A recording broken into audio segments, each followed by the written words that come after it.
Hello Tarot friends, this is Ultraviolet Morgan, and I just wanted to do a follow-up video from yesterday's, which was a walkthrough of the Stacey DeMarco Halloween Oracle. And at the end, I had drawn one card and asked for a message, or I had asked for a message from one card, but 3 cards fell out. I didn't have time to really go all the way into all 3 cards. So I thought that what I would do this time is just do a video of all 3 of the cards. And I'll do the vampire card again because that was at the very end, because that was at the end of the last video, and actually I think it was, so it was like this. It was the ghost. So it was the ghost that I had done first. But again, I will redo it because I want this video to be sort of self-contained. So this is just a general message. If there's anything that you feel that you resonate with amongst these messages, then it's a message for you. And if not, it's just a peek into this deck and the kind of messages that that this deck contains. So the first one is Ghost. And in the book, the cards are in alphabetical order, which should make it easy, but I'm having one of those days, right? Okay, Ghost. Found it. So the ghost symbolizes regret. So there's a little poem at the beginning. Like smoke rising from the ashes, a mist from the sea, the dead they are watching, they have come to haunt me. Interesting. The traditional definition of a ghost is the apparition of the spirit or soul of a formerly living being. Ghosts can be both in human form or animal, and even occasionally inanimate objects such as ghostly ships that have been reported. This belief in spirits and ghosts is extremely widespread across time and cultures, and different words such as spiritus, wraith, phantom, and shade have often been used to refer to them. Ghosts can be both people that we have known, such as ancestors, who visit to assist us, or presences that are bound to a particular place because they have found it difficult to let go after death. The concept of the haunted house or the cursed place is the basis for many a creepy ghost story. In fact, the most interesting ghost stories often involve a very angry or destructive spirit coming back to wreak its revenge after death. The Old Norse word for ghost has the same root word as the word fury. It is said that the spirits that cannot let go of the world have a reason for this. Sometimes it is to warn the living, to guide them. But generally it is just because they haven't finished their business here on the plane of the living. They have regrets that they wish to resolve. Therefore, regret. Should the ghost come sliding into your life during divination, it is an indication that you have some regrets to let go of. Holding grudges or regrets is burdensome work, and it weighs us down eventually. By taking action to free ourselves of those old burdens, we clear the way for more rightful and wise action for the future. We can begin to live again fully if we let go of what was and step into new possibilities. Wonderful message for October, for the beginning of a new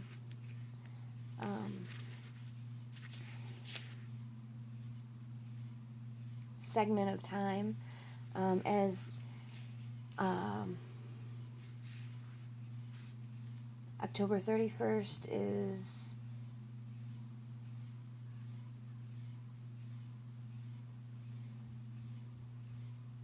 the beginning of the dark part of the year. So it's good before the darkness descends to kind of reflect on those regrets and let go of old baggage. and so on and so forth. Skull of light, illumination. We can stay in the dark, exist only in the midnight hours, but shining the torch, the victory is ours.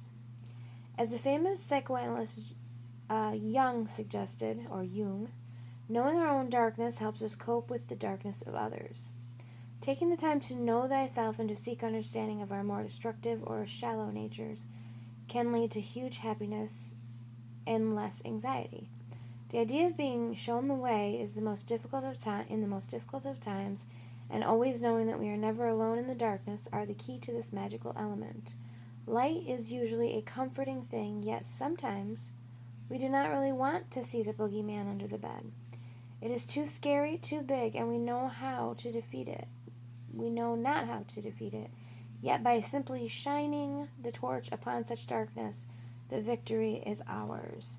Should the skull of light enter your life, know that it is time to open yourself fully to the clarity of bright illumination. Allow yourself to be seen, to see, and to act upon what is shown to you. The time is past for hiding, for pretending, and for swallowing our discomfort by accepting the status quo when it really doesn't suit us. So to put these together, we have illumination upon our regrets, upon some of our old dark baggage is being illuminated.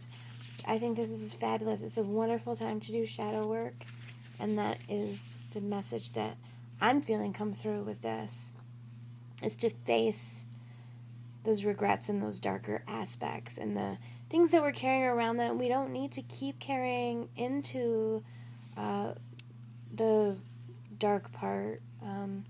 As we go into the dark, we can illuminate the dark and kind of eliminate the things that we don't need, so we have room for new, fresh things to come in once the dark time is over. The vampire, emotional intelligence, the deepest, the coldest, the craving of the blood, the hole never fills, the longing like a flood. While there are almost uncountable examples of vampires in literature, movies, and games, somehow the archetype of the blood-hunting night stalker and somewhat elegant creature keeps being reinvented to seduce yet another generation. And then each generation says, this is stupid, this is not what vampires are. But yes, the vampire legend is continually added to and reinvented. It's very dynamic in this way. Although the beautiful and somewhat desirable vampire form doesn't really begin to enter the public consciousness until the mid-1800s, the idea of a human feeding upon the very stuff of life is very much older. The Egyptians, Sumerians, Indians, and the Balkan people all have mythos containing vampire-like creatures. The vampire is an interesting figure because it's both horrifying and desirable. Having someone want us so much that they desire to be that closely linked with us does feel good until we realize there's nothing much left of us to give. Most of us have heard that the concept of emotional vampirism, the idea that people feed off our energy and our goodwill and take advantage of us through manipulation and their incessant neediness. Should the vampire card appear in your reading, it may indicate that you are being drained in this way, and the time has come for stronger boundaries. We need to be very aware of what gives us energy in our lives and what takes it away. We should be aware of needing people to need us and why we invite people like that into our homes, workplaces, and lives, if indeed we have them around us. Develop the emotional intelligence within ourselves helps us defend against the kind of emotional and psychic attacks that enable us to foster healthy, equal relationships of all kinds. So again, we have boundaries that we need to be setting up, and we have just to notice, to illuminate where our energy is being drained by things that we're carrying around that no longer serve us. So this is just an open reading, again, to anyone who feels that it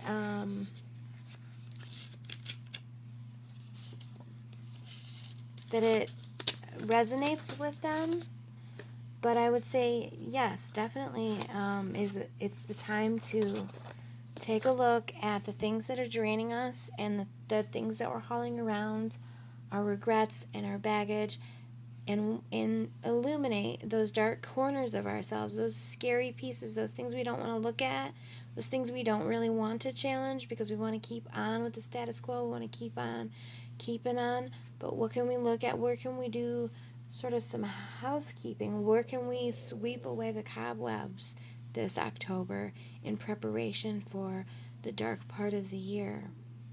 So thank you, tarot friends, for visiting once again, and until the next time, be well, and we will see you soon. Thank you for joining us. Please like, share, subscribe, and comment down below.